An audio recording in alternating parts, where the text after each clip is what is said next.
काय करायला पाहिजे आपण, केंद्राकडून काय, महाराष्ट्राकडून काय, महाराष्ट्राच्या केंद्राच्या स्कीम कुठल्या, त्यावरती हे चर्चासत्र आपण उपस्थित केलेलं आहे. निश्चितच मला चांगला आनंद वाटेल की ह्याचा निश्चित उपयोग आपल्या पतसंस्थेला, आपल्या सोसायटीला हा होऊ शकतो.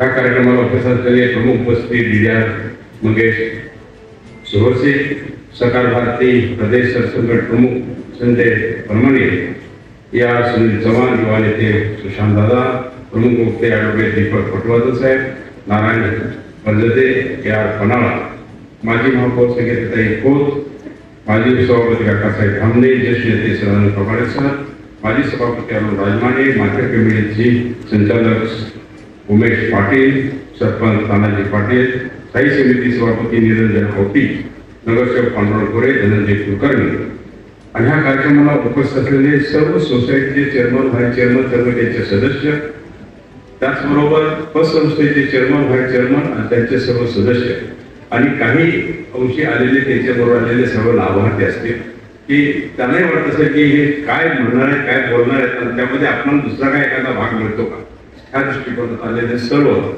सभासद बंधू बहिणी, ह्या सरकार पंढरीमध्ये पहिलं तर ही गोष्ट होती की सरकार चालू आहे पश्चिम महाराष्ट्रात आणि त्यावेळी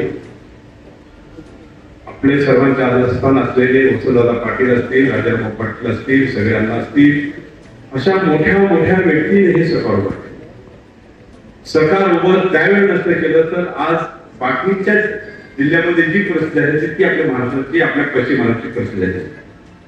पण त्यांनी सरकार उभं केलं, सरकारचं जाळं तयार केलं, त्यामध्ये ह्या मोठ्या व्यक्तींचा खूप वाटा आहे. आपल्याला यश वाटत साहेब, मला सांगण्यास वाटतं की 2-4 वर्षाच्या अगोदर पतसंस्था जरा डबघायला आल्या सगळ्या, एवढ्या डबघायला आले की काय ते म्हणजे काय समजा काय करायचं काय नाही करायचं, प्रत्येकाची तक्रार झाली, असं व्हायला आम्ही डिपॉझिट होतो, हे केलं होतं. आता शिक्षक आणि कर्मचारी कुणी असणार रिटायर झाल्यानंतर निश्चितच तुमच्या लालची कुठे आम्हाला एवढं व्याज जास्त मिळते म्हणून तो पतसंस्थेत ठेवायला लागला, कारण नॅशनल बँकेचं कर्ज व्याज कमी आहे त्यामुळे तो तिथे ठेवायला लागला. पण काय बँकांनी त्यांना बराच व्यवहार चुकीचा झाला असेल, काय टिपिका असेल, काय अडचणी असेल त्यामध्ये, पण ह्या लोकांना तिथं मुदत व्हावं लागली. त्या दृष्टीकोनातून परत एकदा शासनानं आणि सहकार मंत्रालय, महाराष्ट्र सहकार मंत्रालय दिल्ली याच्या माध्यमातून परत पसरवता ह्या शेजाऱ्या मग तुम्ही व्यथा मांडली की डिपॉझिट का होत नाही, ह्या संस्थेत होतं तर त्या संस्थेचं का होत नाही, अशी काही कारण थोडी बहुत आपल्याला मिळतात. त्या दृष्टिकोनातून आता ज्या पसरवत चाललेल्या किंवा आमच्या सोसायटीत आलेल्या आहेत त्या माझ्या अंदाजानं बऱ्यापैकी सक्षम होऊन चाललेल्या आहेत. त्यामुळे मला मी आपल्या भागात करत असतोय, आपण मिरजचा मेळावा बनवलेला आहे आणि ह्या माध्यमातून बनवत असताना काही सोसायट्या सक्षम होऊन आपल्या स्वतःच्या इमारती बांधल्या इथं सक्षम नाही. माझी इच्छा आहे की प्रत्येक सोसायटीची आपल्या गावामध्ये सुसज्ज इमारत असावी, सगळा व्यवहार असावा, शेतकऱ्यांना तिथं सगळे यंत्रणा तिथं शेतकऱ्यांच्या सोयीसाठी असावी, या दृष्टिकोनातून आपण सर्वांनी प्रयत्न करणं जरुरी आहे. आता ह्या कारणानिमित्त मी आपण सांगेन की कर्ज वाटपेचा सगळ्यांना अनुभव आहे, सगळे आपण सदस्य आहात, आपल्याला अनुभव असेल, पण हे कर्ज पत आपली सोसायटी असते, सोसायटी ही नाबार्डकडून कर्ज घेते, शासन नाबार्डकडून कर्ज घेतं. ते नाबार्ड कर्ज आपल्याला राज्य सरकारी बँकेला देतो, राज्य सरकारी बँक ही जिल्हा बँकेला देते आणि जिल्हा बँक ही विकास संस्था देते. त्यामध्ये 2% असं काय फरक खाली येऊन आपल्याला त्याचा वाटा पतसंस्था आणि म्हणजे शेतकऱ्यांच्याकडे आपल्याला पोहोचतो आणि ही आपली जी सोसायटी असते ती शेतकऱ्याला वाटते आणि शेतकऱ्यांचं जे व्याज त्यांना मिळतं त्यावरती ती आपली सोसायटी सक्षम बनते. हा मुद्दा आहे. आता पतसंस्थे जर ठेवीला ठेवतात त्याची शिकवली जाते 10% आणि त्यांना कर्ज देतो आपण त्यावेळी 14% आणि 16% आपण त्यांना कर्ज देतो. तो मधला नफा आहे हा आपल्या पतसंस्थेला मिळतो आणि पतसंस्था सक्षम व्हायला बघते आणि सक्षम होतात त्या पतसंस्था. एक तर आहे की पतसंस्था बघायला सांगितलं की पतसंस्था काही 1 कोटीच्या आतच आहे, एक काही संस्था कोटीच्या वर गेलेली आहे. पण एक तर आहे की आपण जो कर्मचारी असू द्या, शेताचा कामगार असू द्या किंवा कोणी रोजंदार असू द्या, जर तो स्थायिक असेल तर तो कायमस्वरूपी काम करत असेल तर आता लोकांना 50,000 1,00,000 मिळताना काय सांगत नाही. बँक करते सगळं वस्तू होतं. त्याचेच कामगार मित्र परिवाराला जामीन घ्यायचं आपण ते केलं तर आपल्याला वागवतो ह्या दृष्टिकोनातून आपण तो प्रयत्न केला तर आपली पतसंस्था ही मोठी होऊ शकते.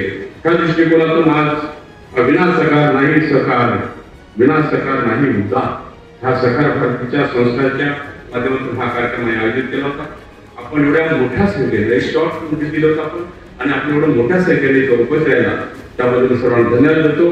आणि एक लक्षात ठेवा, केंद्रामध्ये अमित शहा साहेबांचा सहकारमध्ये आहेत ना आणि मोठं काम केलं त्यांनी कारखान्यासाठी. एवढं मोठं काम केलं त्यांनी, कारखाने ढगाला आले, कारखाने परत वाचवले, हे अमित शहा वाचवले.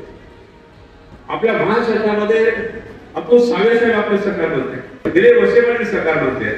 त्यामुळे आपण चिंता करू नका. काय तुमच्या पतसंस्थेची किंवा आपल्या सोसायटीची काय विभाग असतील, काय प्रश्न असतील तर ते आमच्यापर्यंत जर पोहोचले तर आम्ही त्याला न्याय द्यायची भूमिका आम्ही निश्चित धरू.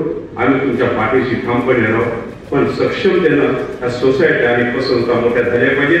त्याचा भाग शेतकऱ्यांना उचलता आला पाहिजे. शेतकरी माझा मातब्बर आणि प्रबळ झाला पाहिजे, ताकदवान झाला पाहिजे. शेतकरी ताकदवान झाला तरच हा राज्य देश वाचू शकतो. ह्या दृष्टिकोनातून हे शेतकऱ्यासाठी त्या आपली जी सोसायटी असते ती शेतकऱ्यासाठी काम करते, मध्यंतरी शेतकऱ्यासाठी काम करते. त्यामुळे शेतकऱ्यासाठी माझे विनंती असेल, एका गावामध्ये एक सोसायटी असते, पण गावामध्ये सोसायटी असल्यानंतर गावामध्ये 2 भाग असतात आहे का? सगळे गावात असतं, म्हणजे असं काय नाही सुनील गावचं असलं की 100% गाव असं काय नाही. त्यामध्ये 2 पार्टी असतातच त्या. पण आपली पतसंस्था असेल, आपली जर सोसायटी असेल, जर मोठी करायची असेल तर आपण पारदर्शक काम करणं हे जरुरीचं आहे. आणि आपला धंदा वाढला पाहिजे, आपलं व्याज आलं पाहिजे, आपला मोबदला वाढला पाहिजे. ह्या दृष्टीने जर आपण काम केलं, जर आपण म्हणलं की ह्या पार्टीचा ह्याला कर्ज देऊ नका, ह्या पार्टीचा ह्याला कर्ज देऊ नका, तर आपली सोसायटी आणि पतसंस्था त्यामध्ये डबघायला येईल. ह्या दृष्टिकोनातून आपण सर्वांनी एक प्लॅन ठेवा. जे सदस्य निवडून आले, ज्यावेळी ते सदस्य निवडून आले, चेअरमन झाले, व्हाईस चेअरमन झाले, त्यांनी समजायचं गाव आमचं आहे, आम्ही गावचे. ह्या उद्देशाने आपण सर्वांनी काम केलं तर निश्चितच पतसंस्था असतील किंवा ह्या सहकार संस्था असतील किंवा आपल्या सोसायटी असतील ह्या चांगल्या रंगारूपाला येतील. ह्या दृष्टिकोनातून ह्या निमित्तानं मी आज सहकार राष्ट्र दिनाच्या निमित्तानं, आंतरराष्ट्रीय दिनाच्या निमित्तानं मी सर्वांना शुभेच्छा देतो. आपला जास्त वेळ घेत नाहीये, पण तरी पण काय कुठल्या सोसायटीला कुठला असेल, मध्यवर्ती बँक असेल किंवा इतर असेल तर काय अडचणी आपल्याला झालं असेल तर निश्चितच त्या अडचणी आमच्याकडे पोहोचवायचा प्रयत्न करा. आम्ही त्या सॉल्व्ह करण्याचा निश्चित आम्ही प्रयत्न करू. आम्ही सरकार बरोबर आहोत, थोडं लक्षात ठेवा आणि तेवढंच माध्यम धरून आपण पुढे चालूया. आणि कशी ताकद वाढेल, आपलं बळ कसं वाढेल, आपल्या ह्या संस्था सक्षम कशा होतील याचा निश्चित प्रयत्न करूया. तेवढंच मी सांगतो आणि थांबतो. जय हिंद, जय महाराष्ट्र, जय सरकार.